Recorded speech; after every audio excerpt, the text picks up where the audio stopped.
இப்பொழுது சபை அமர்வுகளில் ஊடகவியலாளர்கள் அனுமதிப்பதில்லை என்கின்ற ஒரு குற்றச்சாட்டு உங்கள் மேல் இருக்கிறது. ஏன் அவ்வாறு? நாங்கள் எங்களோட நகர சபையை பொறுத்தளவில் எங்களுக்கு என்ற ஊடகம் இருக்கிறது, அது தெளிவாக இருக்கும். அந்த ஊடகங்களில் சகலதும் ரெக்கார்ட் பண்ணப்படும், சகல விஷயம் வீடியோ பண்ணப்படும். உறுப்பினர்களுக்கு தேவையான அவ்வளோ ரெக்கார்டிங் அந்த உறுப்பினர்களுக்கு, எங்களோட சகோதர உறுப்பினர்களுக்கு, நாங்கள் எல்லா உறுப்பினர்களுக்கும் அந்தந்த வீடியோ கட் பண்ணி நாங்கள் கொடுப்போம். இதோட மேலதிகமாக நம்ம கேட்டாலும் வீடியோக்களை கொடுக்குறதுக்கு நாங்கள் தயாராக இருக்கோம். அதுதான் எங்களோட பழமையாக உள்ள செட்டப். ஊடகங்களை அனுமதிக்கிற ஊடகத்தை கொண்டு வச்சுக்கிறது எங்களுக்கு இப்போ இருக்கிற நாங்கள் இப்போ பில்டிங் மேலே கட்டிகிட்டு இருக்கோம் ஒரு தனி சேம்பரோடு செய்கிறதுக்கு. அது வேலை நடவடிக்கை எங்களோட எந்த காரியம் தான் சவக்கூட்டம் நடக்குது. அதுக்குரிய வசதிகள் வாய்ப்புகள் எங்கிட்ட இல்லை.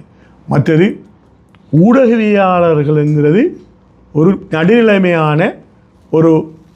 நடுநிலைமையான ஒரு ஊடக தர்மம் உள்ளாக்கள் தான் ஊடகவியலாளர். என்னை பொறுத்தளவில் அந்த ஊடகவியலாளர் நாங்கள் எங்கள்கிட்ட இந்த சபை அமர்வுக்கு வரணும் என்று செல்கிற ஊடகவியலாளர்கள் அவங்கள்ட்ட ஊடக தர்மமும் இல்லை, ஊடகவியலாளர் இது அந்த அவங்கள்ட்ட அந்த என்னை பொறுத்த அவங்கள அடையாளப்படுத்த வேண்டிய உள்ள ஆக்கள் இல்லை. அதிலிருந்து ஊடக தர்மம் இல்லாத ஆக்களை, ஊடக அரசியல் பின்னணி இல்லாத ஆக்கள் அவங்க இல்லைங்கிறத அடையாளப்படுத்திருக்கு. அதனாடி அவங்க எங்களை வச்சு, எங்களோட உறுப்பினர்களை வச்சு அவங்கள பழி வாங்கி எங்களுக்கு எதிரியாக மாற்றி அவங்க அதில் வகுறு வளர்க்குறதுக்கு யோசிக்காங்க.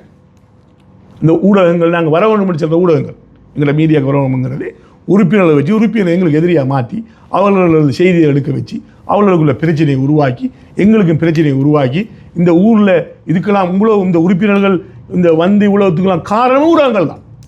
எதுக்கு ஆளுங்கட்சி எதிர்கட்சி என்ற உறுப்பினர்களை பிரித்தது ஊடகங்கள் தான். அது நான் அது ஆதாரங்கள் ஒன்று தருவேன். அவங்க தான் பிரித்தது, அவங்க தான் எல்லாம் செஞ்சது, அவங்க தான் இப்போ அதை வச்சுக்கிட்டு பகிர் வளர்த்துக்கிட்டு இருக்காங்க.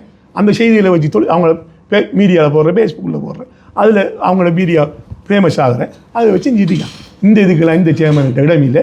இன்ஷா அல்லாஹ் அப்படியே நடக்கிற ஊடகங்களுக்கும் நான் சில எங்களை நிறைவேற்ற அதிகாரம் கொண்ட அதிகாரத்தை இன்ஷா அல்லாஹ் நான் எதிர்காலத்தில் காட்டுவேன்.